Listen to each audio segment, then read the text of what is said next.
mais moi j'ai explicité ces données-là. J'ai pris en photo l'équation. J'ai explicité ça. Elle vous plaît à ce point? Ah, t'as calculé ça? Putain, mais t'es allé vite, hein? Ah non, et Mathilde, c'est une brutasse en calcul. Quel âge t'as dit? Vous lui donnez une craie, le coup, le tableau. Ça doit la calmer le soir, je sais pas. Mais... J'ai connu un gars comme ça le calme de faire des intégrales. C'est spécial. Mais... Pour passe-temps. Ouais. Mais chacun, des fois, les gens, ils ont des petites manies comme ça. Je connais une personne, effectivement, en réunion, quand il est stressé, il se met à calculer. Mais bon, il est un peu bizarre, lui. Ben, j'ai pas dit qu'il était bizarre. Lui, en l'occasion, il est bizarre. Et je le connais depuis très longtemps. C'est un peu un extraterrestre. Ouais, mais c'est intégral, ça calme. Ah, lui, c'est pas des petites kiffs. Hein,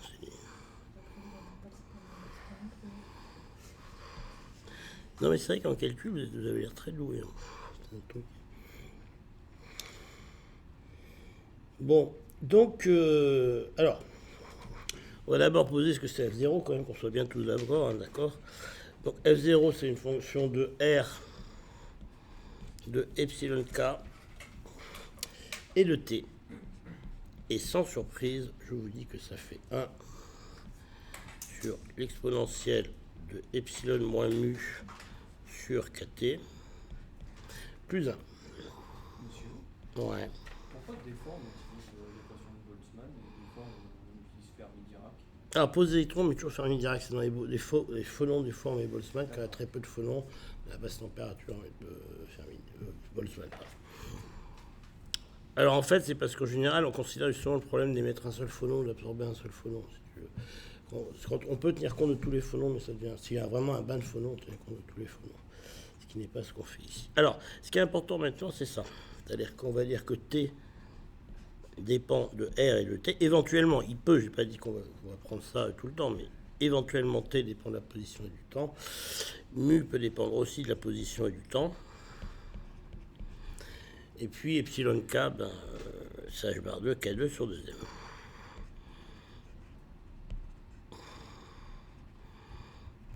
Ok. Et puis, on va regarder la solution stationnaire dans le bazar.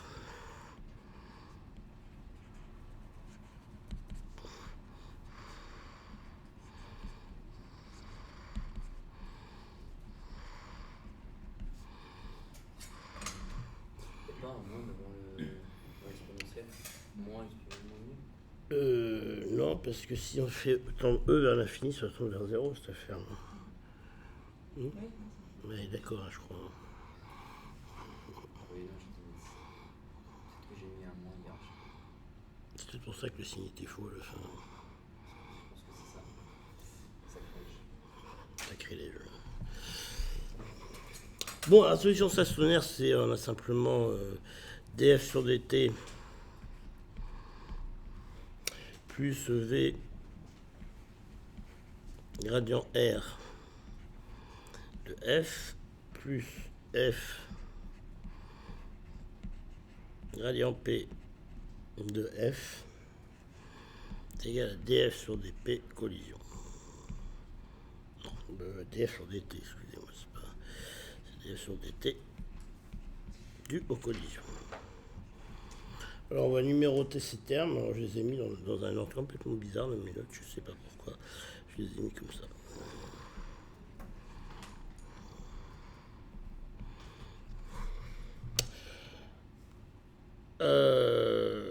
Alors le premier terme, on va dire que comme on a une solution stationnaire, on a effectivement le premier terme qui s'en va.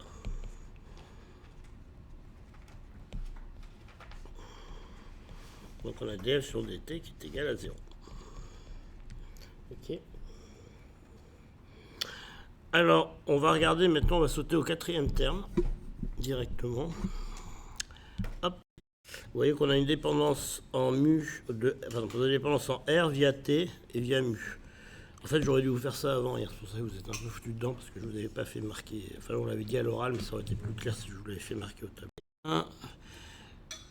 On avait au début un df sur dt collision. Celui-là, si vous vous rappelez, on va l'appeler. Je l'ai fait après. Moi, donc ça, j'échappe. Hop. Et le départ. Donc le df sur dt, il compte pas. Donc j'ai un v gradient r de f. Et ce terme-là, en fait, c'est le gradient r de f. Donc, vous voyez que c'est une fonction ici qui ne fait intervenir que l'exponentielle de l'énergie moins mu. Quand vous regardez ce que fait un champ magnétique, c'est l'expression du champ magnétique, ça vous l'avez appris quand vous étiez petit, c'est la force de Lorentz. Mais si vous regardez bien, un champ magnétique n'apporte pas d'énergie à une particule. D'accord? C'est un champ électrique, c'est QV. Donc vous avez une champ magnétique. Mais le potentiel lié à un champ magnétique, c'est un potentiel vecteur. Il joue sur la phase, mais il ne joue pas sur l'énergie. Donc ça ne va pas bouger. Ce terme-là, il ne bougera pas. Donc si vous cherchez à exprimer F1 en fonction de ça, ça ne marchera pas. Donc il faut qu'on garde le terme suivant. Et le quatrième terme, on va le faire dans l'approximation du temps de relaxation. Ça prend bien là, ouais. Notre approximation du temps de relaxation.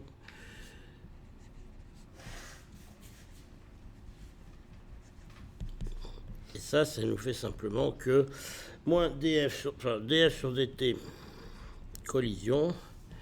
Alors là aussi, il y a un signe qu'il faut un peu se méfier, parce qu'il y a un moins, si vous regardez, vous montez là, il faut que ça redescende. Donc vous avez un moins f-0 sur tout.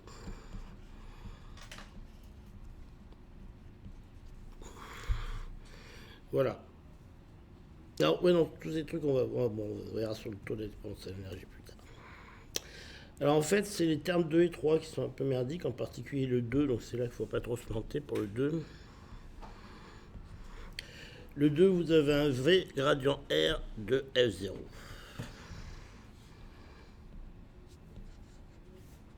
Alors en fait, dans F0, vous avez deux dépendances en R. Vous avez la dépendance, c'est ce qu'on a vu tout à l'heure.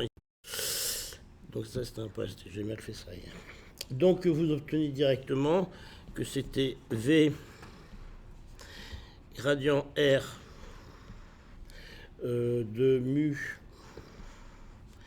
d de F0 sur d mu plus V gradient R de T d de F0 sur dt. Okay.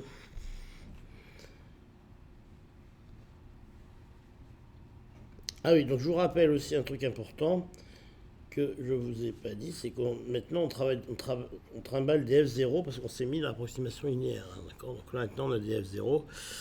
C'est pour ça que je le mets ici. F0, c'est l'approximation linéaire.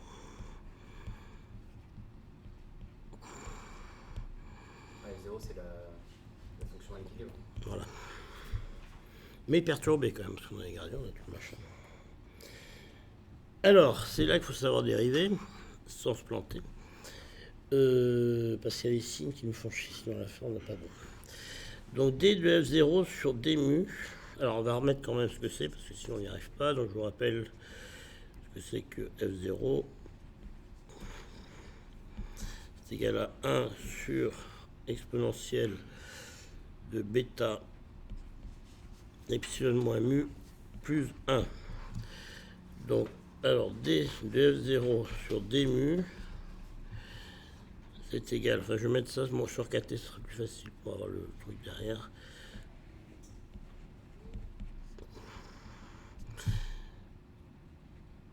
Donc ça me fait moins 1 sur KT, facteur de moins 1 sur exponentielle de E moins mu sur KT plus 1 au carré. Tout le monde est d'accord avec ça. Je pense que ça doit être juste ça. Il n'y a pas un exponentiel Ouais, il faut remultiplier par l'exponentielle. Multiplié par l'exponentielle. Faites bien de surveiller parce que je commence à me planter.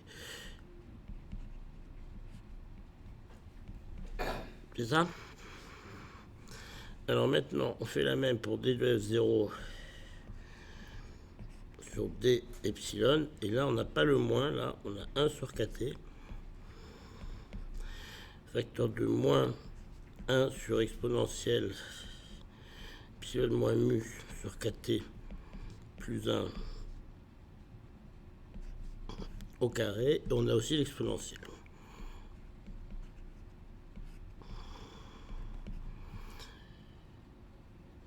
Alors le dernier qui est chiant, c'est d de f0 sur dt.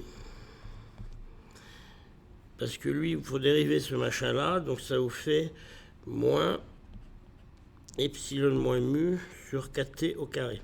Pas le k, mais juste le t au carré. Et il reste à nouveau les autres termes, ça c'est les mêmes.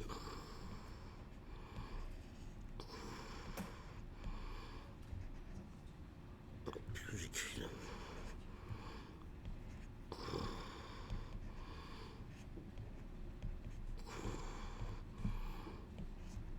Au carré exponentielle d'epsilon moins mu sur kt.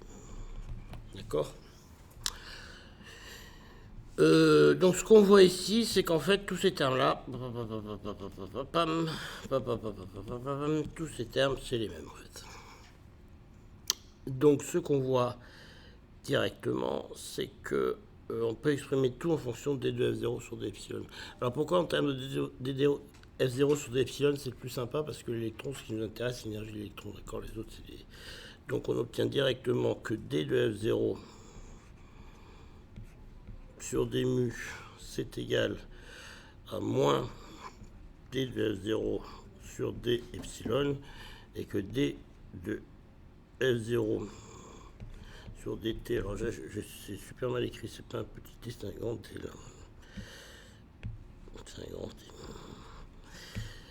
D de f0 sur grand t, c'est égal à moins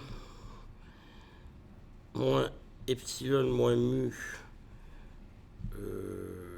sur t df0 sur d epsilon. Est-ce que c'est bien juste ce que je raconte?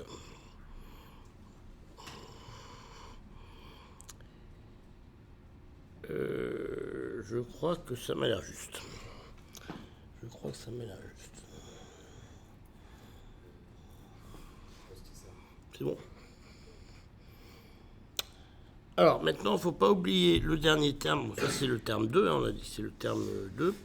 Et il nous reste le terme 3.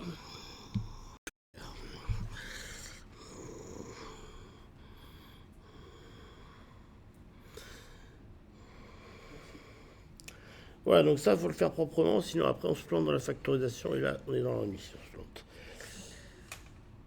Donc, f gradient p de f0, on va faire la même chose. Au début, on avait... Ouais, je vais faire après. Qu'on l'exprimait sous la forme moins f1 de taux. D'accord? Donc f1, on avait dit que c'était l'écart entre la fonction f0 et la fonction f. D'accord? Donc ça, on l'exprime sous la forme moins f1 de taux. Alors, à l'ouverture du bal, parce que si je regarde bien, attention que j'ai un divisé en deux, en R de f, on a dit qu'il prenait ces deux termes-là, d'accord? Donc on va simplifier le df0 sur d epsilon. Donc on a moins df0 sur d mu. On a un moins epsilon moins mu sur t qui est là. Le terme qui devient mu, donc vous n'avez que ça, donc il vous reste un gradient mu qui vient d'ici. Donc le préfacteur, il est ici, epsilon moins mu sur t, et vous avez ici le gradient t qui apparaît ici. Et on voit que c'est celui que vous aviez ici, d'accord? Donc on l'a factorisé parce qu'il vient de v scalaire dr, gradient r de f0. Donc on avait ce terme-là, ce v-là. Donc ce v-là, c'est celui qui sont... Si, parce que quand vous dérivez là... Ah oui, non, il n'y a pas le... Quand tu regardes là pour faire l'égalité, tu vois, là dans le dérivé par rapport à l'énergie, tu as déjà le k ici. Et en fait, le t, il vient du fait que la dérivée par rapport à l'énergie, tu as que kt. Quand tu dérives ça, tu as un t carré qui arrive parce que tu dérives le 1 sur t. Ça, c'est une bonne leçon de dérivée, ça. Et là, bon, je crois que tout le monde est content, là. Pour l'instant, il y a un moins ici qui apparaît. Et il nous reste le terme 3, qui lui était f gradient p de f0. Je pense simplement que c'est f gradient p de epsilon d de f0 sur d epsilon. Alors là, ce qui se passe, c'est que comme epsilon, c'est h bar 2 k2 sur sur 2m. Vous avez que gradient P, parce que là vous avez P2, évidemment, je suis un peu con d'écrire ça comme ça c'est P2. Ok. Donc quand vous dérivez par rapport à M, vous obtenez la vitesse, tout simplement. D'accord. Ça vous entraîne que gradient P égale à la vitesse.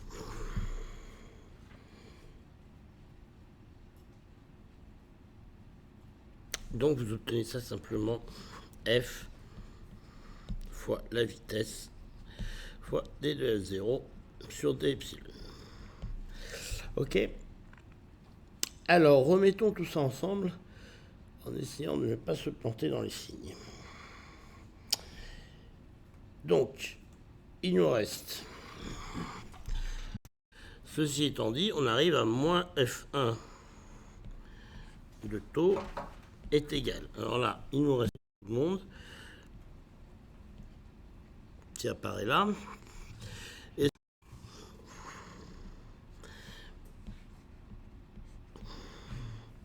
ok. Et puis c'est tout. Et le port pour le terme. J'ai écrit une connerie ici. C'est un gradient mu, excusez-moi. Si, dire une bêtise. Donc ici, il vous reste simplement un gradient mu.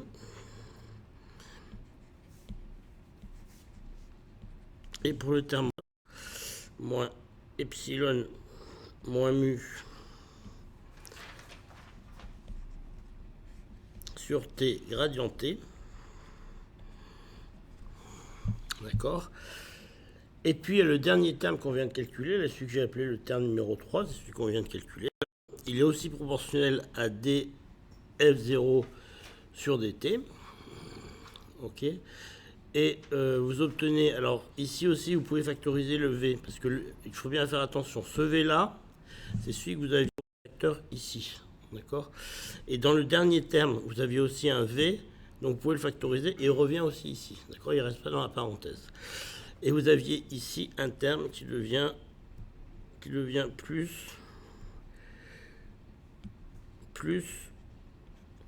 f d de f0 sur d epsilon. Monsieur, ce d de f0 d'epsilon, il est aussi sur les deux premiers termes. Tout à fait. Donc en fait, je ne dois pas l'écrire là puisque je l'ai factorisé.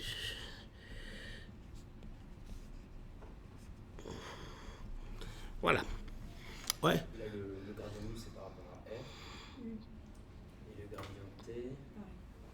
Ouais, c'est fou, vous avez Par raison. rapport à mu. Non, en fait, c'est parce que j'ai mal écrit tout ça.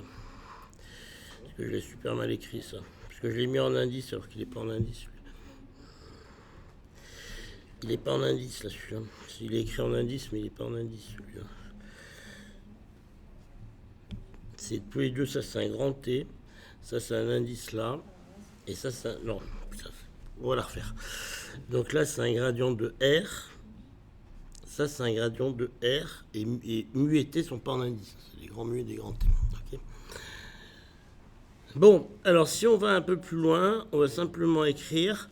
Bon, la force, on va dire que c'est moins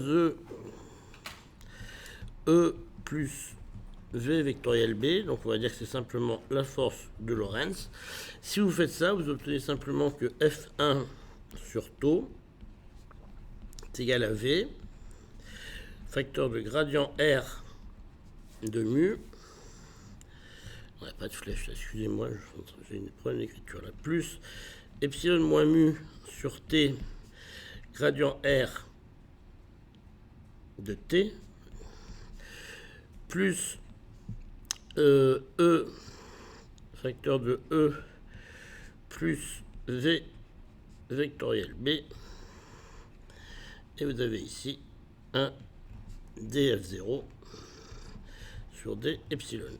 Et voilà, là vous avez obtenu votre belle équation de Boltzmann dans l'approximation linéaire et l'approximation du temps de relaxation.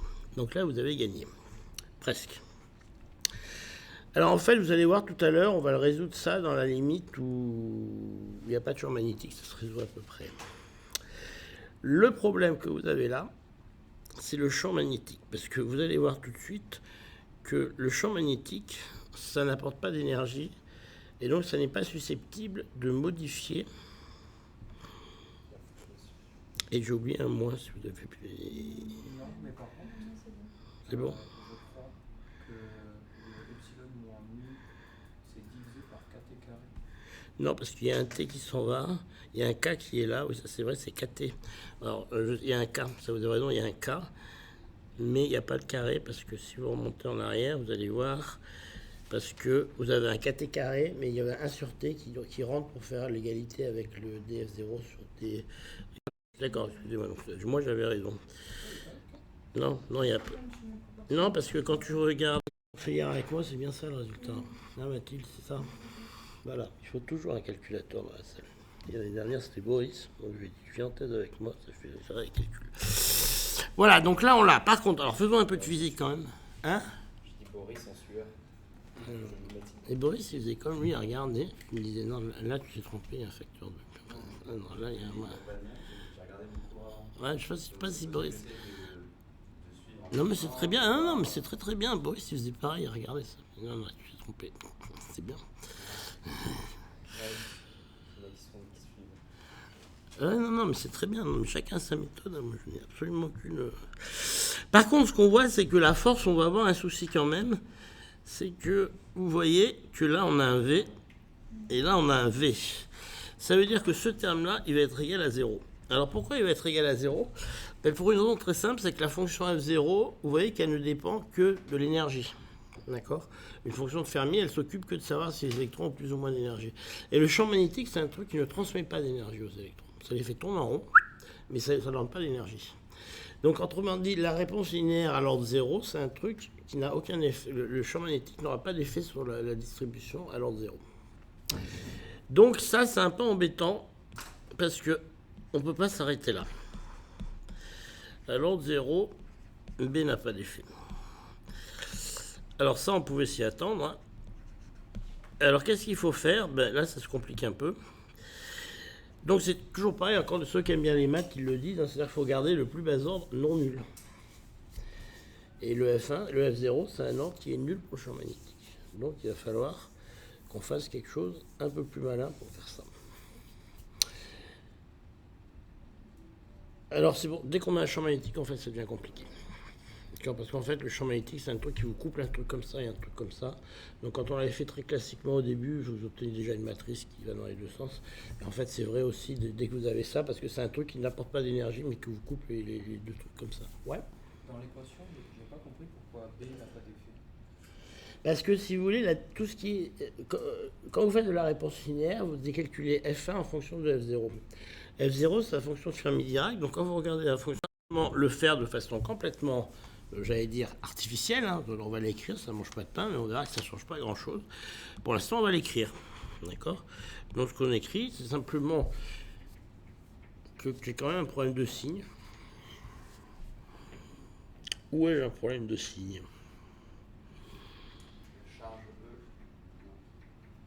Parce que là, il doit être négatif, mon F1, ça c'est clair.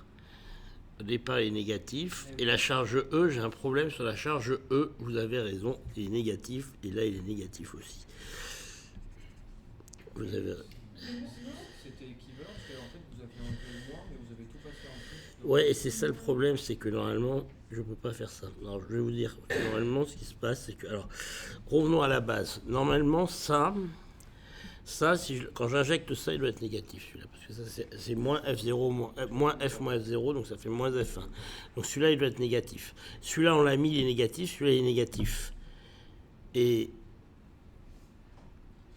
Ah oui, au départ, on n'a pas défini E comme positif. Il me semble qu'au tout départ, on avait défini E comme positif. Au début du cours. Il me semble qu'au début du cours, on a défini E comme positif. Dans les premiers cours, dans le premier, je crois qu'on a défini E comme positif. On regarde, et je crois que c'est pour ça qu'il y a un regard positif. Donc du coup, dans la force de relance, on met par moins E. Voilà, exactement. Et c'est pour ça qu'on retrouve bien un plus ici. Mais alors pourquoi ça, je trouve... Oui, c'est ça. Là, vous avez la force de Lorentz, vous auriez un plus. Et quand vous inversez, et ça fait moins, moins, ça fait plus, plus, moins. Oui, mais du coup, il n'y a pas le moins devant le F1. Ouais, et là, c'est embêtant. Comment j'ai fait ça, moi, de ce côté? Alors, attendez, je vais reprendre ça.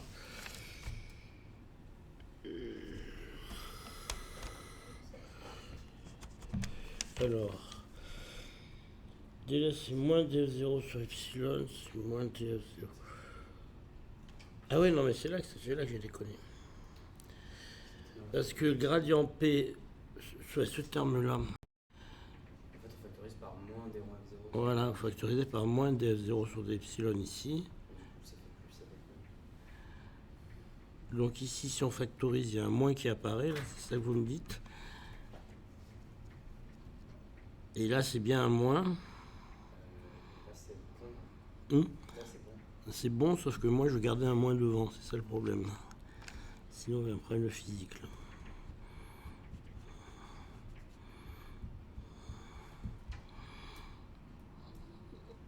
Là, ce signe-là, il doit rester moins, le premier devant. Et j'ai effectivement l'inverse qui se produit. Alors...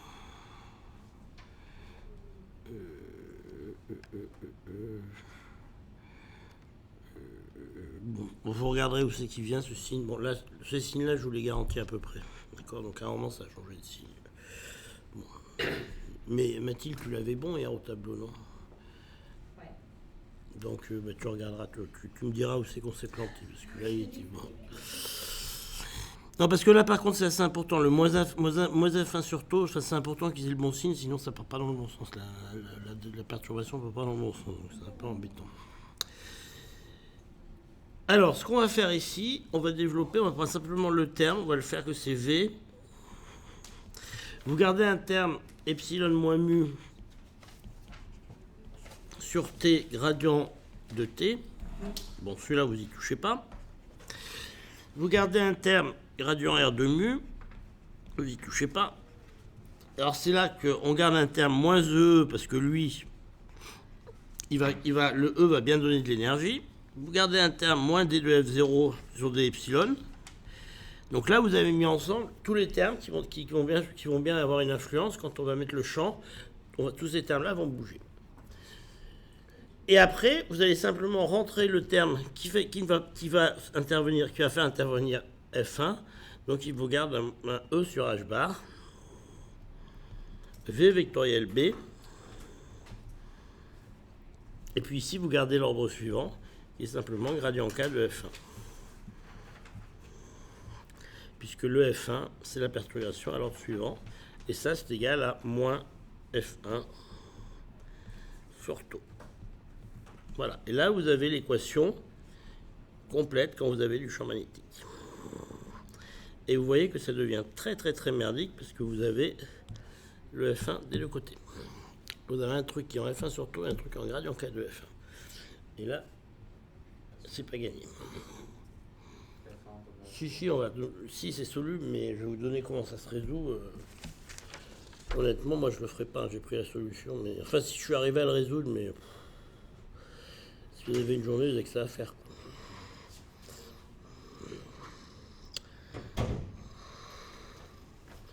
Alors, juste une petite remarque quand même.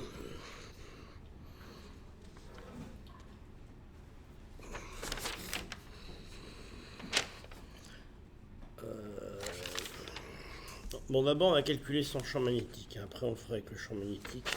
Je sais plus où je l'ai calculé avec le champ magnétique parce que ça rajoute quand même... Ah bah si, je l'ai fait dans la marge, donc ça doit pas être si compliqué, mais... Il y a un produit vectoriel qu'il faut développer et après, il faut le reprojeter sur je sais pas quoi. Enfin, bon,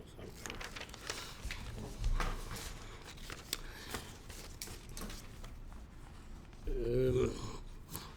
Parce qu'en fait, vous le faites avec une fonction d'essai. C'est-à-dire vous supposez que F1 a telle forme, vous le mettez dans l'équation et après vous le bricolez et vous trouvez la constante C qui va bien. Alors, un certain nombre de remarques sur taux quand même. Donc les constantes sur taux.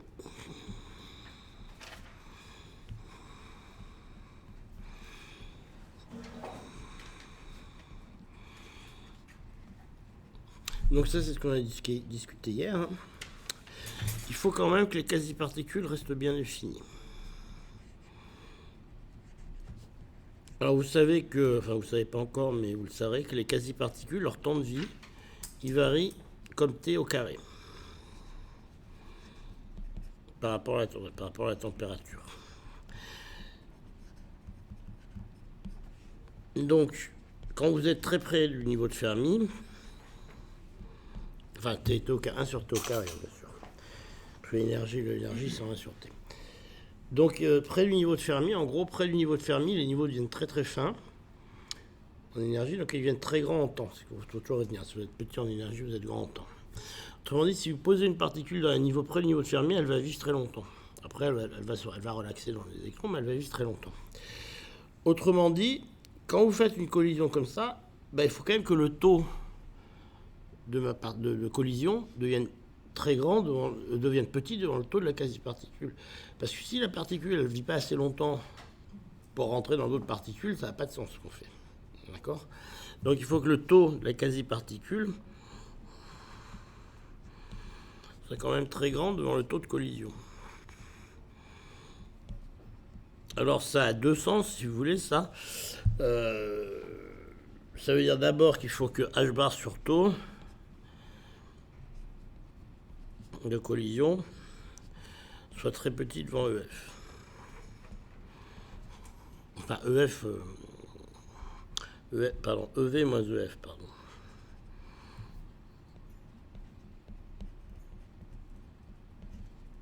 D'accord, donc il faut rester très très près du niveau de Fermi. Alors ça, c'est pas forcément... Alors ça, c'est vous qui le contrôlez, donc c'est facile. Hein. Mais il faut faire attention quand même quand vous commencez à mettre des tensions phénoménales sur un métal, hein, je sais pas quoi.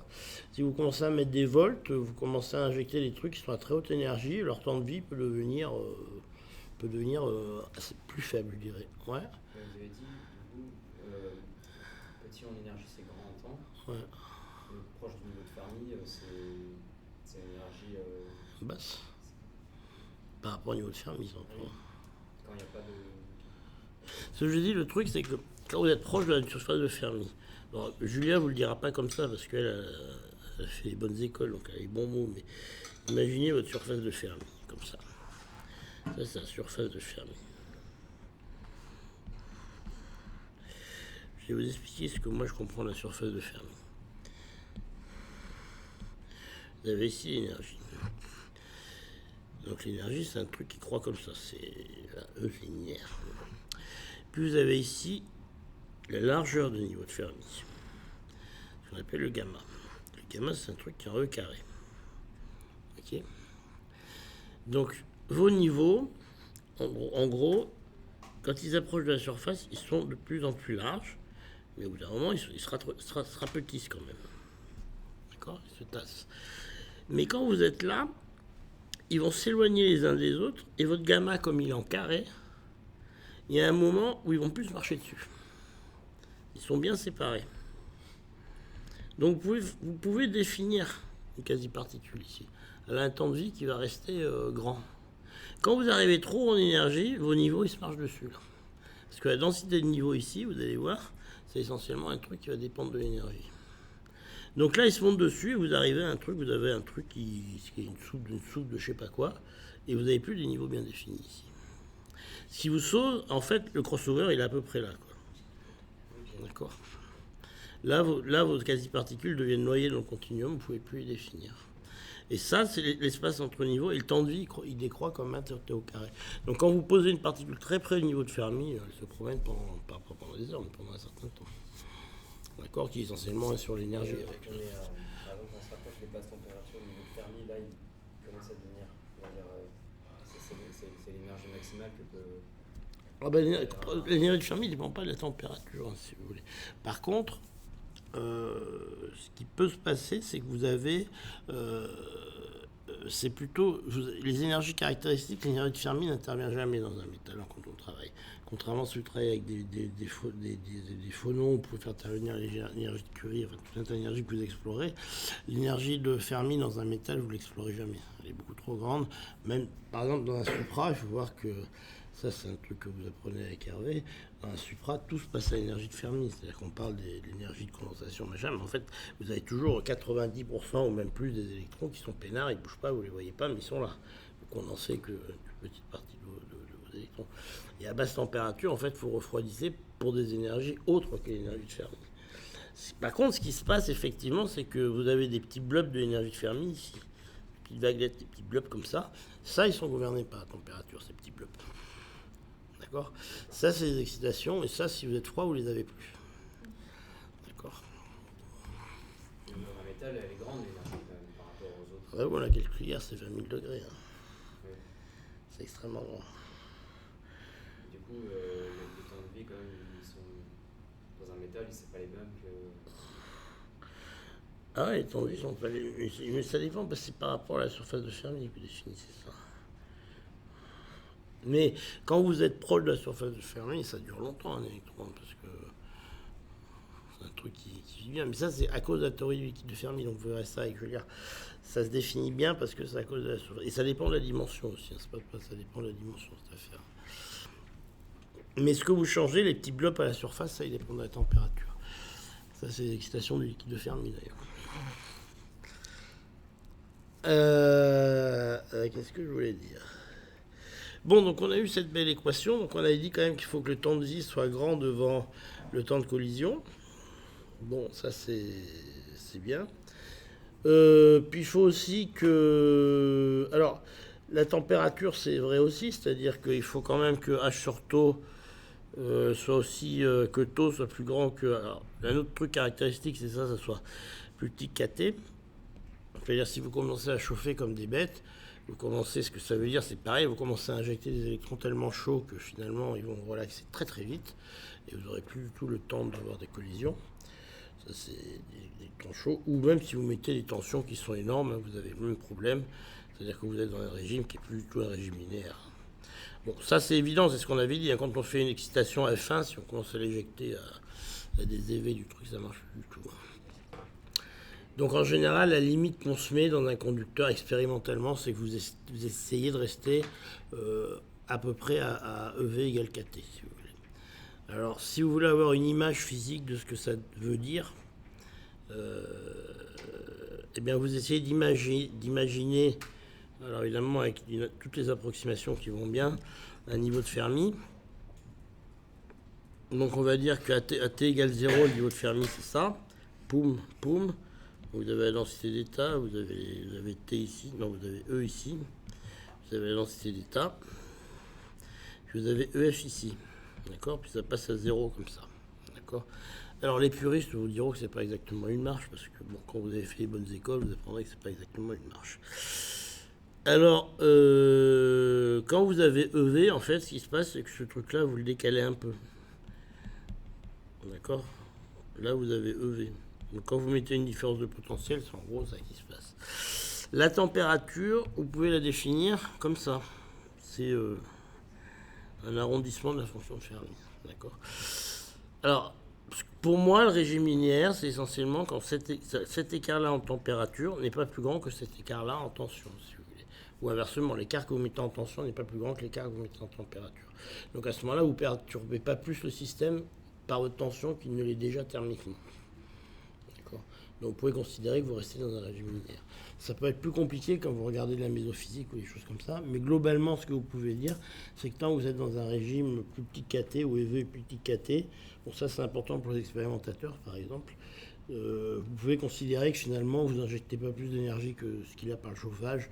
Donc grosso modo, la tension lui fait le même effet que la température. Donc vous sondez bien des choses dans un régime linéaire.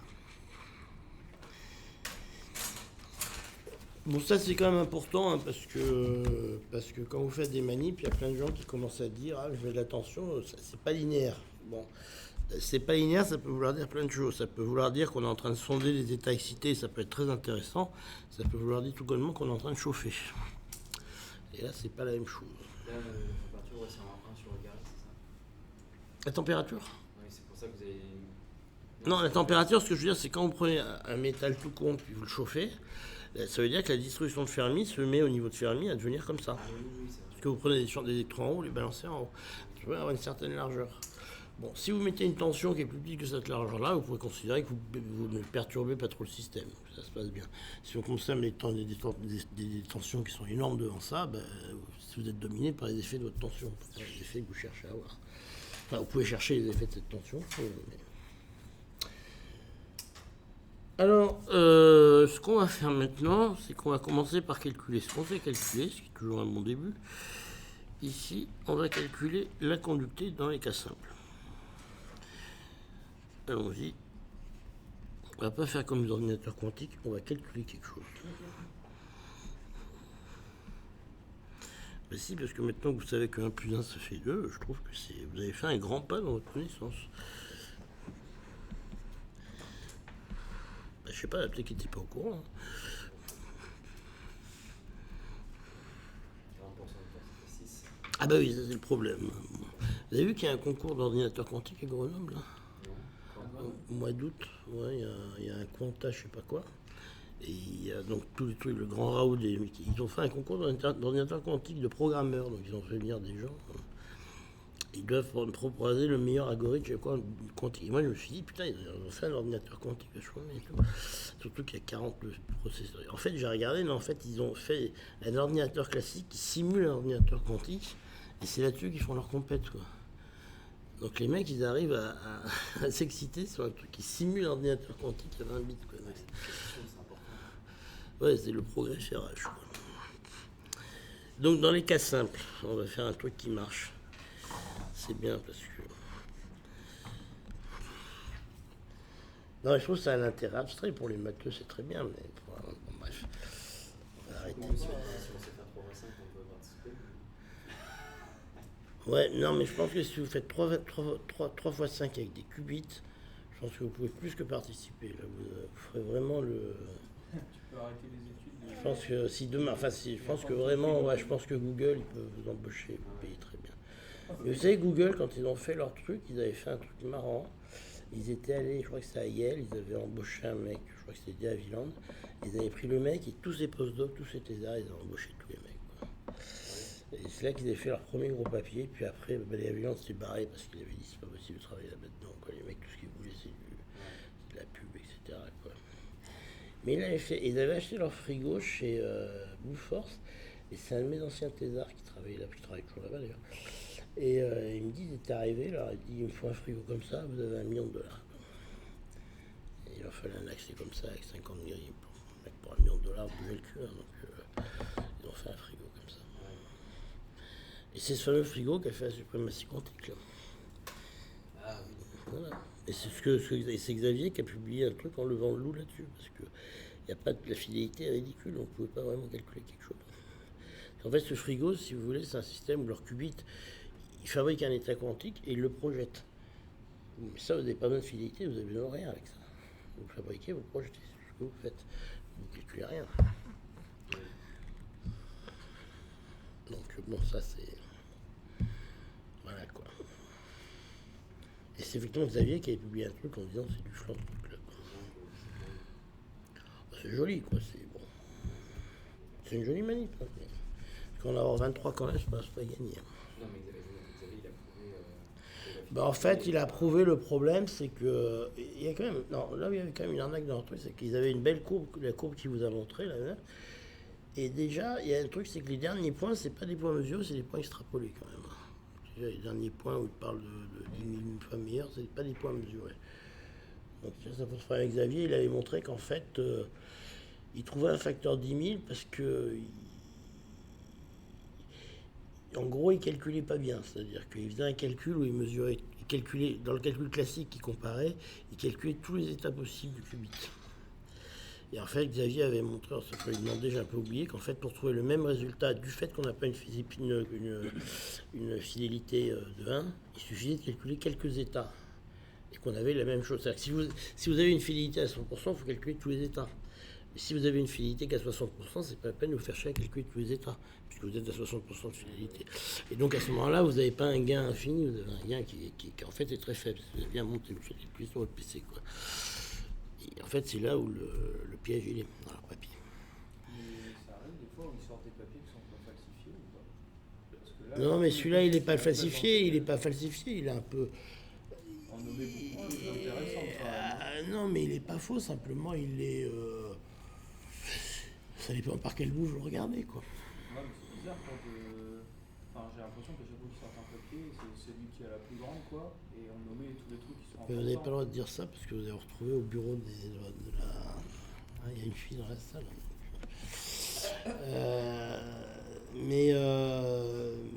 Non, mais je dirais que simplement il faut que quelqu'un se penche dessus et dise vraiment ce qu'il regarde. C'est ça le problème. Parce que ce qu'il regarde, c'est pas faux. Il vous dit si vous voulez calculer tous les états de mon système, il me faut 10 000 ans, ce qui est vrai. Sauf qu'avec une fidélité de 60%, vous n'avez aucun intérêt à calculer tous les états, puis si on a 40%, vous n'en avez rien à faire. Mais il faut que quelqu'un se penche sur le papier pour voir ça. Ouais, mais je trouve ça malhonnête qu'eux ils ne le disent pas quoi.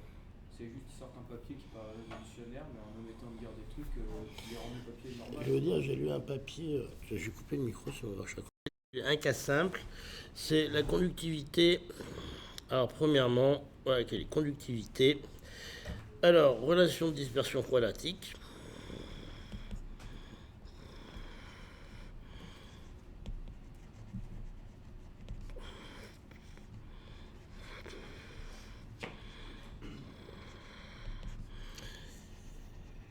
Bon, ça, vous savez ce que ça veut dire, H bar 2 K2 sur 2M. Alors, dans un smicron, c'est pas toujours le cas. On peut avoir des bandes qui partent dans tous les sens. Mais bon, dans un métal, c'est le cas. Bon, ça veut dire que K. Vous Hein activiez l'enregistrement, si vous Hein l'enregistrement vous aviez coupé. Non, c'est bon, il est reparti. Là. C'est H bar K sur M. Non, VK, pardon, excusez-moi. VK. H bar K sur M. Poum. Alors, taux, on va le prendre isotrope. C'est pas toujours le cas, hein, c'est un peu la merde des fois. Mais, ça dépend de.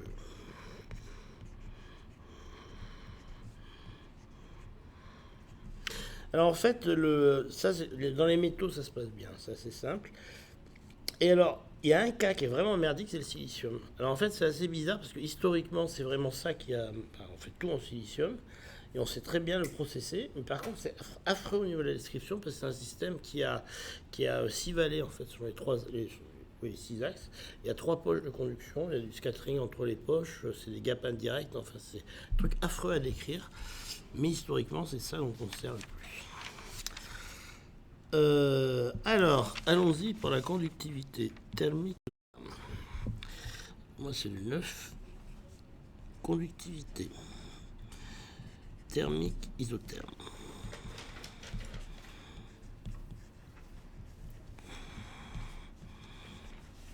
En fait, là, on va donner simplement le principe, puis après, une fois qu'on l'aura, on peut rajouter des termes. C'est pas très dur.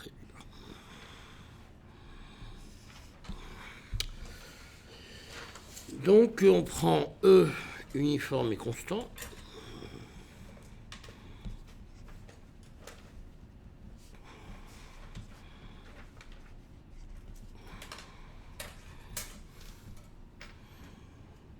Vous mettez un B qui est nul. Vous mettez un T uniforme dans l'échantillon. Alors ça veut dire que vous mettez un V pas trop, hein, donc tout relaxe bien sur votre échantillon. Et puis au mètre, il n'y a pas de gradient de mu, donc c'est toujours pareil, vous mettez des tensions pas trop fortes.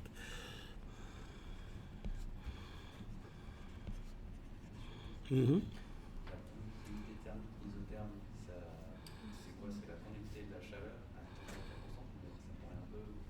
Vous pouvez le refaire. La conductivité thermique isotherme, ça bouge un peu de mal généralement. Ah ben, ça veut dire simplement que si à un endroit ça chauffe, ça va relaxer sur les phonons qui relaxent sur un truc bien lourd, bien thermique, bien thermalisé. À chaque endroit, si vous voulez, alors ça revient un peu à ce qu'on disait, vous êtes dans des excitations suffisamment, vous avez un taux suffisamment court pour qu'à chaque endroit, les phonons qui ont beaucoup d'énergie vont relaxer et transmettre toute leur énergie à un réseau, et à chaque point, la température reste la même. Elle est forcée de revenir à la même température, si vous voulez. Mais ça c'est vrai que vous avez raison, c'est quelque chose qui est... Comment dire ça? C'est assez subtil parce que c'est la différence entre la température et la tension, si vous voulez. La tension, c'est le petit truc carré qu'on a vu, la température, c'est le petit truc rond, si vous voulez. L'arrondissement de la fonction de Fermi. Et c'est deux choses qui sont un peu différentes quand même, parce que si vous dites que tout relaxe, ça peut rien qui passe. Vous voyez ce que je veux dire? Donc il y a quand même une tension qui existe, mais la température, elle est isotherme. Mais si vous mettez tout à zéro, il ne se passe plus rien. Donc en fait, vous avez un gradient mu, mais vous n'avez pas de gradient t. Je suis d'accord avec vous que c'est une vision qui est un peu simplificatrice, parce qu'on a tendance à dire on a forcément l'un, on a forcément l'autre. Mais en fait, non. C'est deux variables séparées. Ça revient aux manip dont je vous parlais de la bande à Estève, à Saclay, qui disait finalement, si j'envoie deux marches comme ça, avec de la tension, à un moment, je vais finir normalement avec un truc vaguement arrondi comme ça. D'accord? Là c'est pas là, c'est de la tension, là c'est de la chaleur, si vous voulez. Et ce qu'ils ont montré, c'est qu'il fait un moment. C'est pas rapide. Parce que là, ils ont montré que c'est beaucoup moins rapide qu'on le pense. C'est ce processus-là qu'on regarde. Mais je suis d'accord avec vous, c'est extrêmement subtil. C'est pas quelque chose de simple. Bon, alors si on enlève tout ça, ben, il nous reste dans l'équation simplement V scalaire moins E scalaire moins df0 sur d epsilon k, donc je mets un k parce que je regarde une bande, hein, est égal à moins f1 sur taux de epsilon k. Bon, voilà, hein, c'est bien ça. Et puis le courant électrique, lui, je vais l'écrire de la façon suivante. Hein. Ça, c'est pas compliqué non plus. J'ai que J. Alors, je mets un 2 pour le spin. Alors, vous me direz, quand je mets toujours les facteurs 2, là, je ne vois pas pourquoi je le mettrais. Mais bon, on va essayer de faire bien au début au moins. 2 sur 2 pi cube, ça, c'est la normalisation du V. Et puis, j'intègre... Alors, évidemment, si j'intègre un F0, bon, on va le faire comme ça. Donc, un F0 plus F1... V de K des K. Alors évidemment, je vous rappelle que ce terme-là, il fait 0 par symétrie, si vous voulez, ou par, je sais pas, parce qu'à l'équilibre, il n'y a pas de courant, si vous voulez. Donc ça, c'est évident.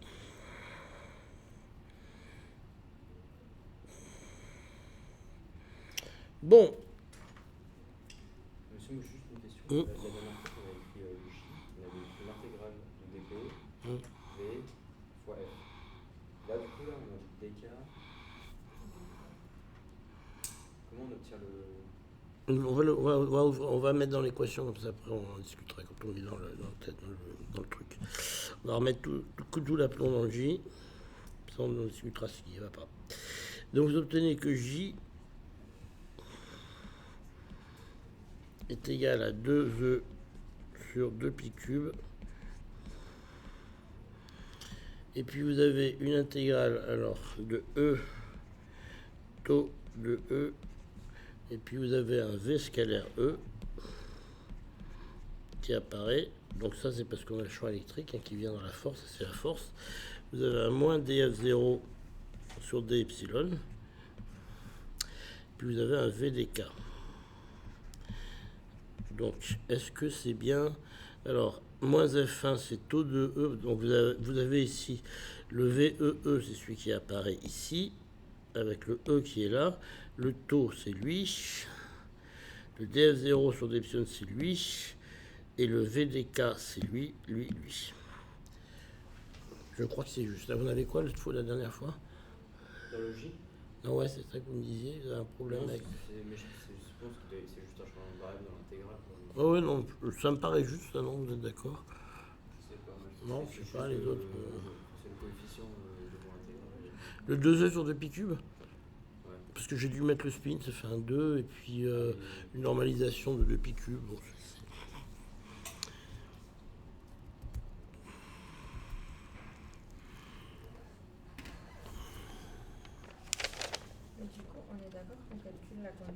électrique. Hein? Si vous avez une conductivité thermique. Ah non, oui, oui, ah, d'accord, je comprends pourquoi. Ah, c'est votre remarque. Ah oui, oui, non, non, oui, c'est... Tout à fait, tout à fait. Non, non, non, non, parce que oui, c'est thermique. Oui, parce que votre question était... C'est la conductivité électrique isotherme, donc c'est pour ça que votre question allait bien dans le décor aussi. Conductivité électrique, mais isotherme. Donc en fait, votre question rentrait complètement dans le... Donc voilà. Marqué, elle va pour les deux cas. Donc c'est pour ça que je vous disais qu'on peut être isotherme mais avoir quand même de la conduction électrique.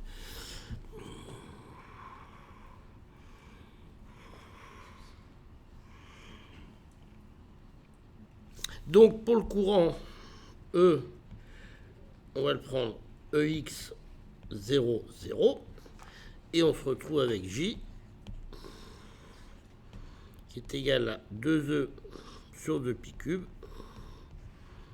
Et puis l'intégrale de E, taux de E, Vx, Ex. OK. Et puis maintenant, il nous reste moins dF0 sur d epsilon. Et il nous reste le V des K. Oui. Le taux de E, c'est taux de epsilon. Oui, c'est le même partout. Hein.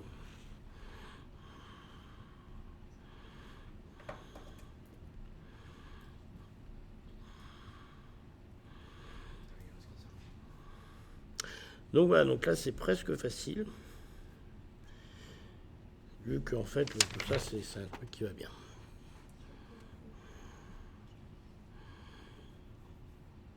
Donc là c'est facile, on va juste le pousser jusqu'au bout pour écrire des choses un peu propres à la fin sur ce que ça vaut. Alors, bon, on discutera un peu après ce que ça vaut ce truc-là. Bon, ben on a tout là. On a tout.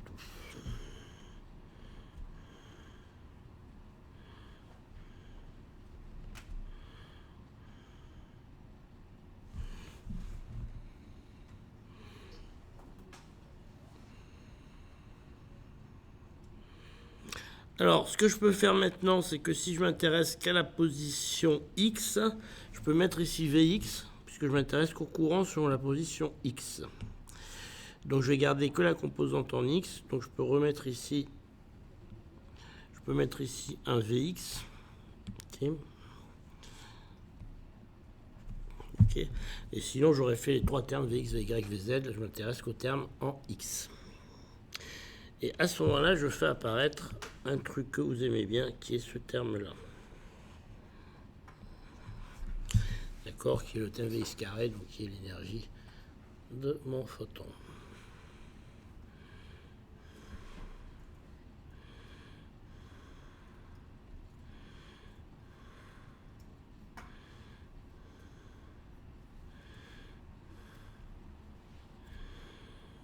Alors c'est là que maintenant je me retrouve simplement avec un terme qui va être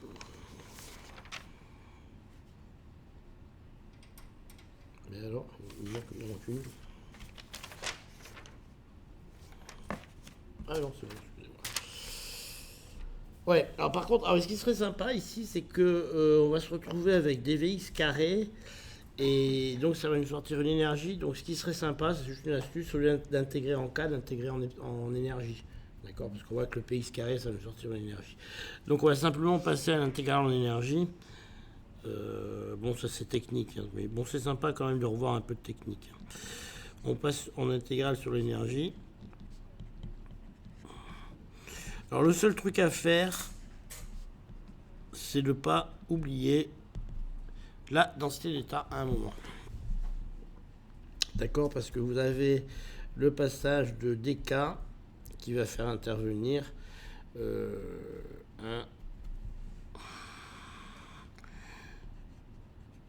ça va faire intervenir une intégrale de n de epsilon d epsilon avec ici la densité d'état en énergie.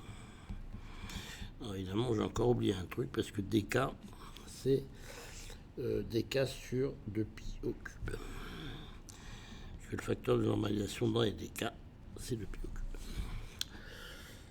Bon. Bon. Alors si on fait ça, on obtient simplement que J est égal à E carré intégrale de Vx carré EX moins df0 sur d'epsilon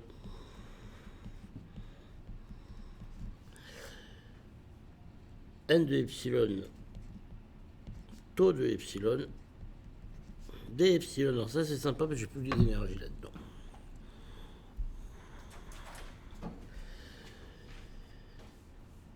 Et alors maintenant j'ai en plus un Vx carré. Alors c'est pas mal parce que je peux écrire que 1 demi de m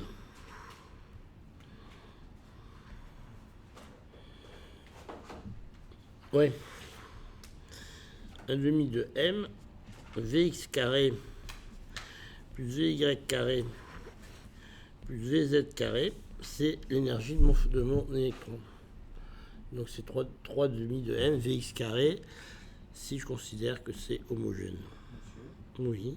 quand tu passes en énergie, Ouais. on utilise l'égalité n de epsilon d epsilon égale n de k dk. Ouais. Et n de k c'est 1 sur 2 pi cube. À 3D. Hein.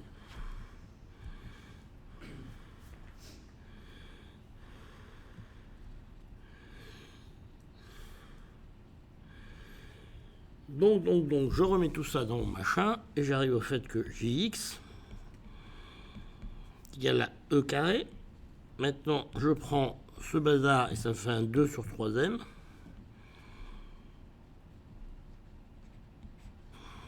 Non, c'est pas égal.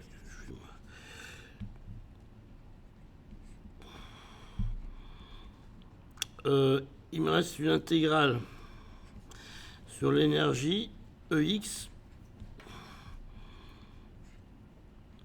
moins df0 sur d epsilon n de epsilon taux de epsilon d de epsilon. Bon, là je suis presque au bout de mes errements.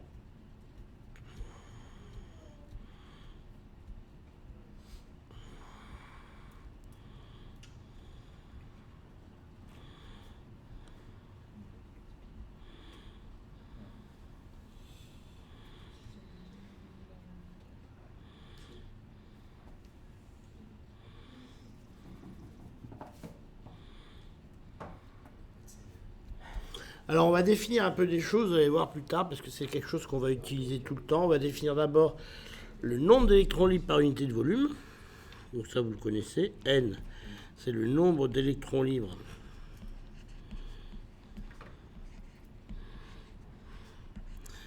par unité de volume. Et ça, on l'a fait depuis le début. N, ça vaut l'intégrale de F fois quoi déjà, fois n de epsilon, pardon, fois n de epsilon d epsilon.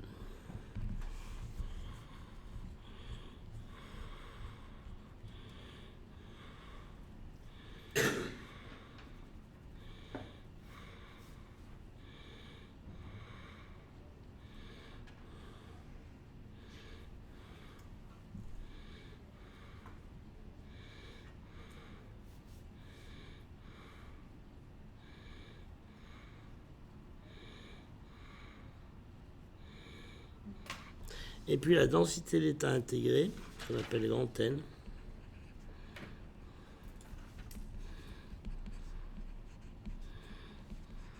ça c'est entre 0 et l'infini.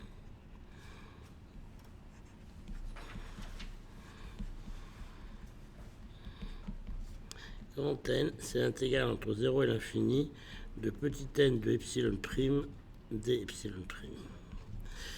Alors, c'est presque la même.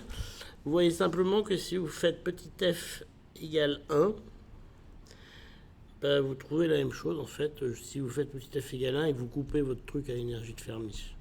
D'accord, donc vous avez trouvé la même chose. Simplement, dans le cas de petit n, vous l'avez par unité de volume et vous avez la fonction de Fermi qui vous donne le nombre total d'électrons. Donc c'est la probabilité de trouver ça. Et puis l'intensité intégrée, c'est finalement tous les endroits disponibles pour l'électron. Si on pose f égale à 1, on intègre de 0 à l'infini. Ah, ça fait l'infini, mais il ne va pas être égal partout à 1, f. On fait Oui, la fonction inversée de 0 oui, à l'infini. voilà. C'est ça, oui, non, si vous faites partout à 1, ça va poser souci. Hein.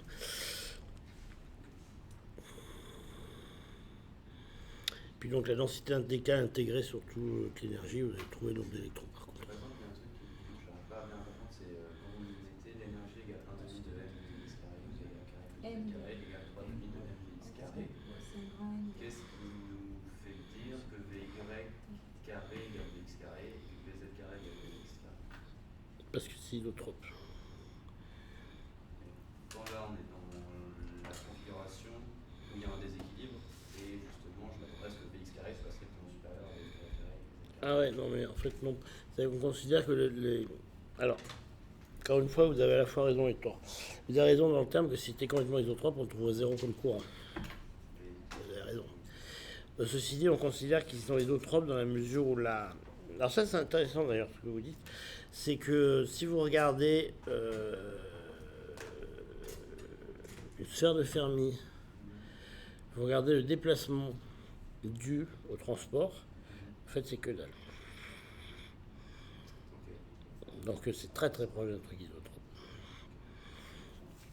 Le V isotrope, il a pas du fait qu'on a taux isotrope. Non, tout c'est un temps de collision, c'est pas un temps de vie des électrons. Il dépend de V plus ou moins. Ah non, parce qu'imaginez que je mette que des impuretés qui soient que dans une direction, j'aurai un taux anisotrope, alors que le V peut rester isotrope entre deux collisions. Non, le V sera anisotrope, par exemple. En fait, là, il pourrait être anisotrope plutôt parce que le champ électrique, si vous voulez. Enfin, c'est ce qu'il dit, hein, d'ailleurs. Si vous avez un champ électrique, on pourrait imaginer que le V va plutôt dans une direction. Mais le problème, c'est comme le V est très très fort, l'anisotropie que vous entraînez elle est très très faible. Par contre, ce qui est vrai, c'est que si vous prenez des systèmes, des canaux, par exemple, très petite taille, là, le V, il est vraiment anisotrope, parce que dans un sens, là.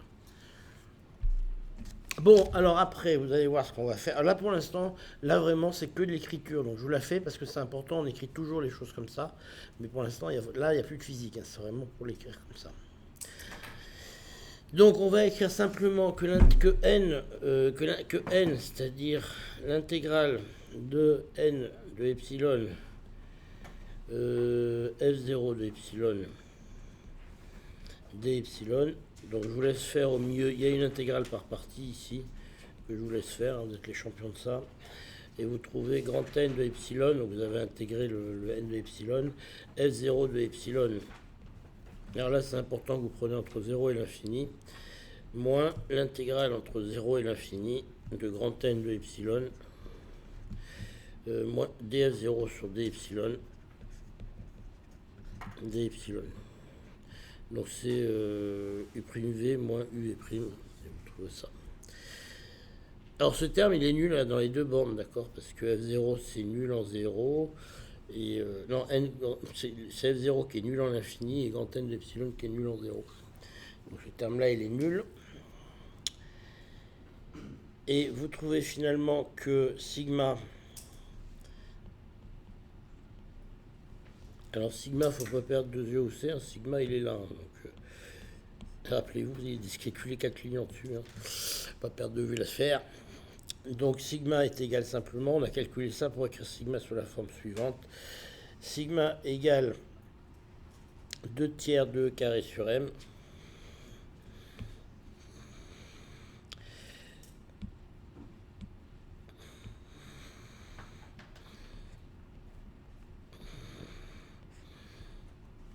Et puis ici, vous avez une intégrale de 0 à l'infini.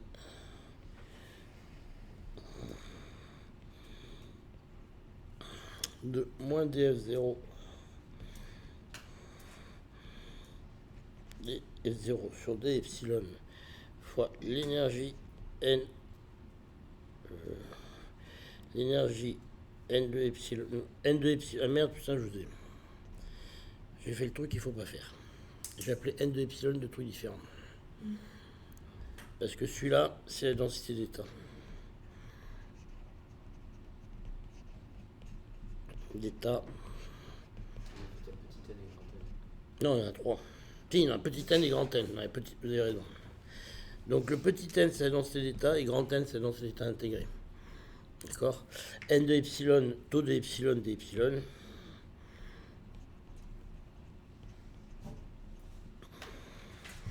Sur l'intégrale de n de epsilon moins df0 sur d epsilon d epsilon.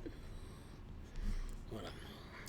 Donc ça, c'est le résultat. Alors, par rapport à ce que vous connaissez, je pense n'avoir rien oublié d'abord. C'est toujours aussi mal écrit, mais je pense que je n'ai rien oublié. Ce que vous voyez, c'est qu'en fait, vous faites ici, par rapport à ce que vous connaissez, vous avez une valeur qui est beaucoup plus complexe que vous avez l'habitude, puisque vous avez en fait vous avez une moyenne, d'accord? Parce qu'en fait, le dénominateur ici vous normalise les choses. Et en fait, vous avez ici une moyenne, parce que F0 vous le trouvez là, N vous le trouvez là, et N c'est en gros l'intégrale de N de E, taux de F0. Donc en fait, ici vous avez une moyenne de l'énergie, d'accord? Calculée avec une fonction qui est un peu compliquée, et en fait une fonction moins df0 sur 2 epsilon, N de epsilon, taux de epsilon, d'accord? Et vous avez une moyenne de cette quantité-là qui est epsilon, taux de epsilon, d'accord? C'est essentiellement ça que vous avez défini ici. Alors, quand vous avez la formule classique de De Ruyl, ce que vous trouvez, c'est N de taux sur M, donc vous trouvez uniquement ce facteur-là. D'accord? Oui, avec le N que vous trouvez, mais la dépendance en taux, vous n'allez pas la trouver comme ça. La dépendance en taux qui est totale, d'accord? Alors, après, ce qu'on peut faire, c'est injecter dedans, je crois que je le fais d'ailleurs après, peut-être. Ce qu'on peut faire, oui c'est ça on le fait, c'est qu'on va mettre dedans explicitement une dépendance en taux de l'énergie, et on va trouver des lois spécifiques pour la dépendance en taux, pour la dépendance en fonction de l'énergie, des conductances, etc. Donc là, ce qu'il y a, c'est que maintenant, on peut mettre dedans la dépendance en taux qu'on veut, et on a le calcul complet, ce qu'on ne pouvait pas avoir avec d'autres. Alors, De Ruyl, il nous mettait une valeur moyenne et puis on ne savait pas quoi mettre dedans. Là, on a un calcul explicite avec le temps de relaxation. Évidemment, dans la suite, on peut, avec ce que je vous ai fait avant, on peut calculer le taux de relaxation qu'on peut réinjecter maintenant là-dedans. Alors, le truc, c'est qu'on ne l'a pas fait parce que pour calculer le temps de relaxation, il faut calculer le W, donc il faut calculer la surface efficace de collision. Bon, ça, c'est pas évident, mais si on le faisait, maintenant, on peut le remettre le taux là-dedans et on a gagné l'affaire. Voilà. Il y a une faute?